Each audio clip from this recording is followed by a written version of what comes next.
Síguenos en Instagram, @Factores de Poder.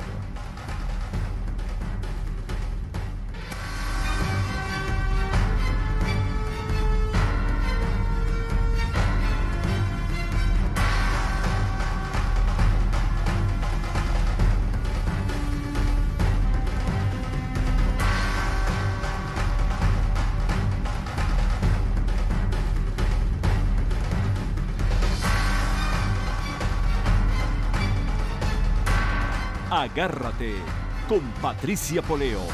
Opinión estremecedora. Buenas noches y bienvenidos a Agárrate. Vamos a comenzar por la recomendación cuando tomes la decisión de comprar vehículo aquí en Miami. Nosotros recomendamos a la gente de Victory Motors porque nosotros recomendamos gente honesta, gente transparente, que no te va a hacer trampas. En Victory Motors vas a conseguir un vehículo adecuado para tus necesidades y que se acomode con tu presupuesto. Y no va a estar reconstruido, ahí no va a haber fallas ocultas, nada de eso. Si no tienes historial de crédito aquí en el sur de la Florida, en Victory Motors te financian ellos mismos el vehículo. Si la necesidad que tienes es de comprar el vehículo y enviarlo a Venezuela, ellos también hacen la gestión. Bueno, hoy es un día bien especial.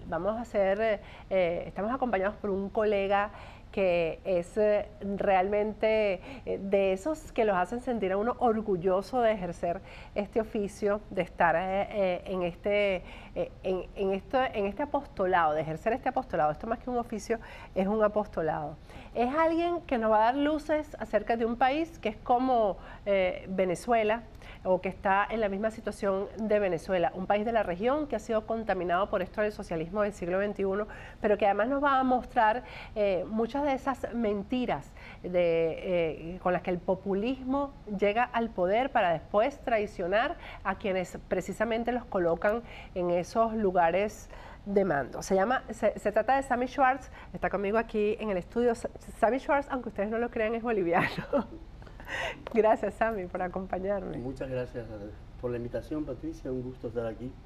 Bueno, yo llegué a Sammy a través de, cuando me llegó, gracias a Dios existen las redes sociales, a uno le llega todo por esas redes sociales, una información de algo que estaba ocurriendo en una comunidad indígena en Bolivia que se había rebelado contra una imposición del gobierno de Evo Morales. De eso vamos a hablar en particular, pero vamos a comenzar por contar quién es Sammy. Sammy, ahí donde ustedes lo ven, es boliviano de verdad, solo que sus padres son de origen ruso. Correcto. Ahí con esos ojitos azules que no parece, porque uno dice, bueno, este y Evo, ¿qué tienen que ver uno con el otro? Bueno, nacieron en el mismo país, tienen los mismos derechos, ¿no? La misma nacionalidad. Exactamente. A través de la fotografía que creo yo que es del periodismo, yo creo que lo que dice una foto no lo dicen 1000 palabras. ¿Es así o no es así? Es así, ¿no? Las fotos no mienten y cada uno al ver una fotografía se hace su propia descripción, pero una foto vale 1000 palabras, como dice, hasta mucho más. Y mucho más. ¿Cómo comenzaste tú en esto de la fotografía? Bueno, yo empecé desde chico, me gustó la fotografía y estando en Israel, estudiando ingeniería, como hobby encontré una agencia de fotos donde empecé a trabajar como revelando fotos en blanco y negro. Y poco a poco, cuando necesitaban a algún fotógrafo que vaya a... Eran los conflictos en Gaza al comienzo, me mandaban a mí, así que poco a poco empecé a meterme en eso. Pero fuiste el primer fotógrafo además que llegó a la franja de Gaza a cubrir el conflicto, ¿no? Eso fue en el año 88, en la primera intifada. Ya era fotógrafo, o sea, siempre fui fotógrafo, solo que estaba estudiando fotografía profesional. Y en mis tiempos libres me iba así a lugares calientes, como Nicaragua, como Panamá. Lugares cargados de adrenalina. Sí, la verdad que en esa época era mucho más dificultoso, ¿no?, que ahora, porque tenías que estar cargando los rollos de fotos, claro, y los mandaba a Nueva York y uno nunca sabía si se publicaban o no, porque no existían. Improvisar los laboratorios para revelar, eso era... Yo te cuento que hasta revelaban mi auto. Sí, sí, en esa hacías época, el cuarto oscuro en el carro. En la camioneta. Ahora, en ese momento que tú comenzaste, estamos hablando de hace cuántos años, Sammy. Del año 84, 85, ¿no? Bueno, en esa época Bolivia estaba tranquila, no era un punto de interés periodístico, por lo menos para ti, ¿no? No era, pero digamos mis primeras fotos del año 84 en la Enciclopedia Británica, libro del año, salen mis fotos de una vendedora de coca y en la revista Newsweek, o sea, no era un país que muchos miraban, sí. Pero era un país curioso, digamos, de alguna manera, ¿no? Bueno, sí se produce la coca y además una cosa, lo de la coca que es bueno porque tú sabes que hay mucha gente que nos ve y no entiende esto, de que la economía de Bolivia se mueve a través de la coca, ¿no? Hay mucha defensa con respecto a que la hoja de coca no es para drogarse, o sea, que es un proceso químico que la lleva a convertirse en droga, ¿no? Claro, o sea, el gobierno de Evo Morales siempre lo que ha hecho es tratar de mostrar de que la coca no es cocaína, pero sin embargo, y que es algo ancestral, ¿no? Que los aymaras, la gente la consume, la masca, pero una de las cosas que hay es que hay mucho más producción de coca que lo que se necesita para lo que se llama el pecheo, o sea, el mascar, ¿no? Entonces ahí está el conflicto que existe, ¿no? Pero es parte del día a día de todo boliviano, Sammy. Sí, no es de todo boliviano, pero sí es parte de la cultura, es parte de la vida, digamos, en la altura. Lo que les hace es, les quita el sueño, quita el hambre. Y la presión también de la altura, ¿no? Y la altura, lo que, ¿no? Cada viajero que va a Bolivia, lo primero que se queja es en La Paz es la altura y lo primero que le dan es un mate de coca, un té de coca, ¿no? Aquí hay un libro que me está trayendo Sammy, que fue el origen de por qué quisimos hacer esta entrevista.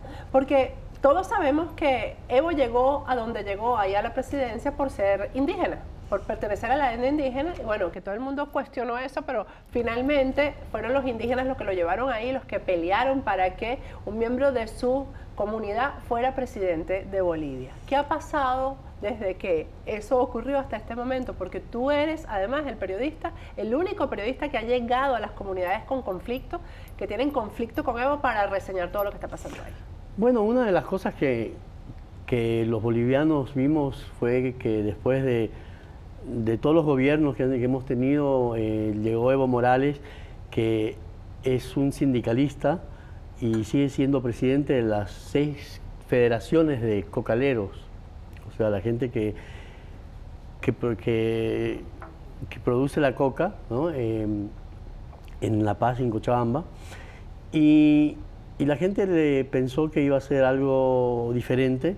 Él entró como el primer presidente indígena de Bolivia, aunque hemos tenido antes ya un vicepresidente, Cárdenas, también indígena, y poco a poco se usó a los pueblos indígenas como el bastión, ¿no? de su poder, y que también cuando estaba Chávez le decía indio, y que, o sea, se usó mucho a lo que es indígena para subirlo al poder. Y ya después de estos 11 años se nota y se ha dado cuenta la gente que solamente se usó a los pueblos indígenas para llegar al poder, porque no hay indígenas en el gobierno, no hay indígenas de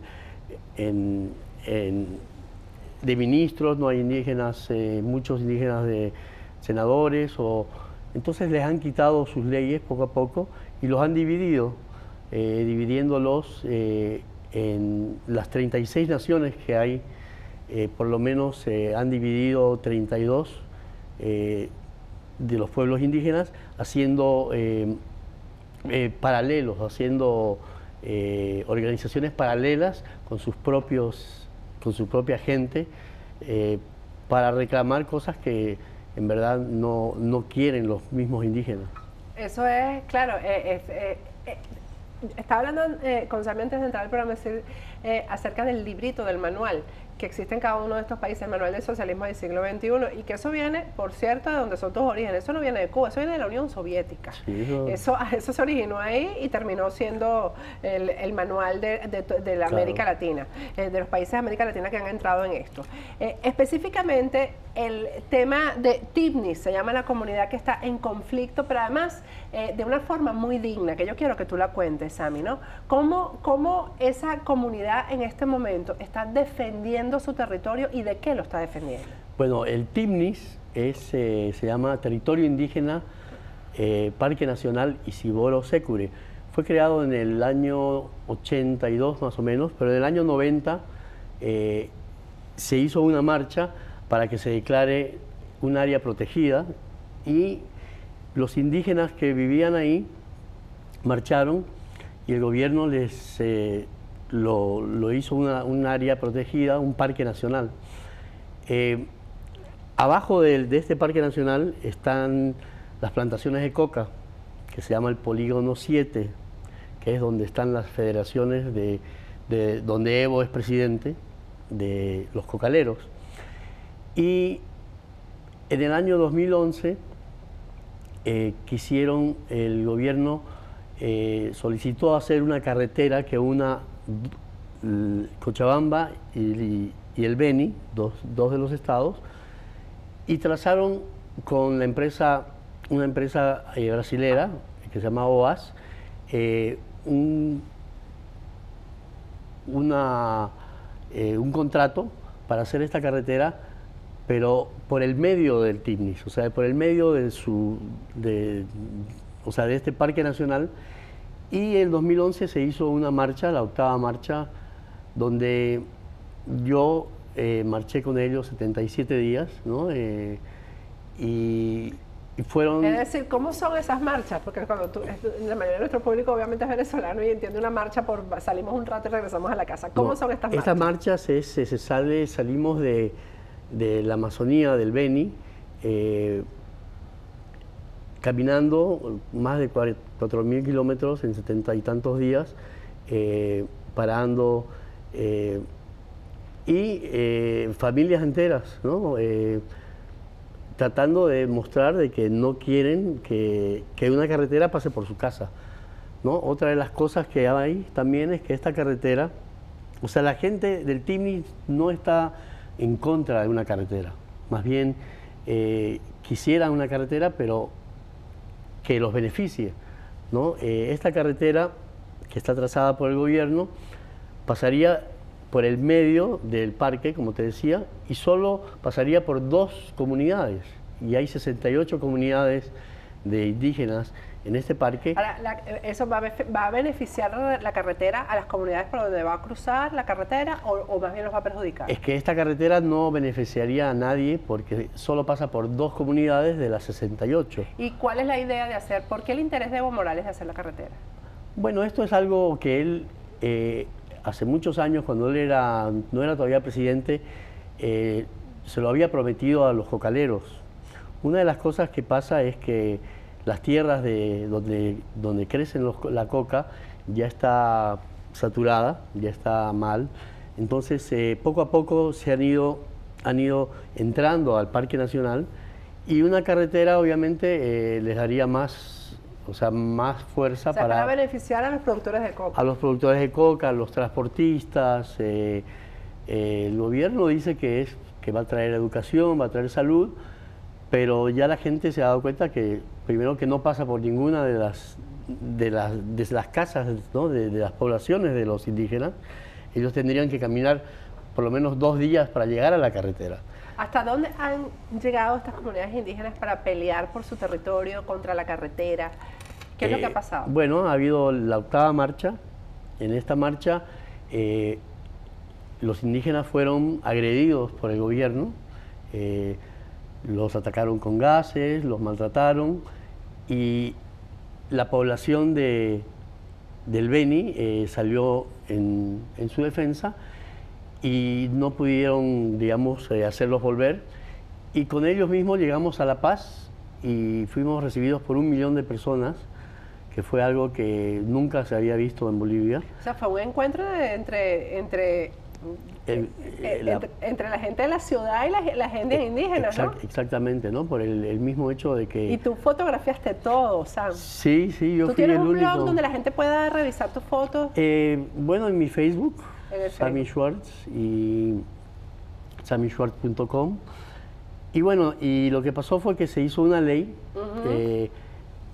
Evo Morales se hizo la ley que le daba una intangibilidad a este territorio. O sea que por un lado les decía que bueno, no vamos a hacer carretera, pero ustedes no pueden construir nada, no pueden cazar, no pueden, pero básicamente eso era por hacerlo, ¿no? Y el gobierno, para darle la contra, hizo que los cocaleros, que ahora se llaman interculturales, es el nuevo nombre, o los colonizadores, hagan otra marcha buscando una carretera, ¿no? Entonces, el año 2012 se hizo la 9ª marcha. Esa 9ª marcha también tuvo un buen apoyo, aunque menor, porque ya los líderes y los dirigentes de los indígenas ya habían sido molestados, puestos en la cárcel, ¿no? Acusados, o sea, ya empezó... O sea, hay persecución contra los indígenas, persecución de hecho, o sea, están perseguidos políticamente. Hay persecución no solamente contra los dirigentes, sino contra cualquier persona que tenga un futuro político, o hable bien, o tenga un apoyo de la gente, como está pasando, ¿no? en Venezuela, bueno, como ha pasado en Nicaragua. Al regreso vamos a hablar de eso con Sammy Schwartz. Antes de ir a un corte, quiero darle las gracias a Calogero Tramonte, que me arregló el día de hoy, porque todo el equipo de Agárrate, incluso hemos invitado a Sammy Schwartz a acompañarnos. Vamos a ir al estreno del cortometraje del director venezolano José Eduardo Pardo, Cuéntame, que habla no solamente sobre lo que está ocurriendo en Venezuela, sobre esas historias que están pasando en Venezuela, sino, ustedes lo han visto aquí ya, y muchas veces en el programa, sobre lo que ocurre en estos países tomados por el socialismo del siglo XXI. Vamos a ir a un corte y al regreso continuamos conversando con Sammy Schwartz. Ya volvemos.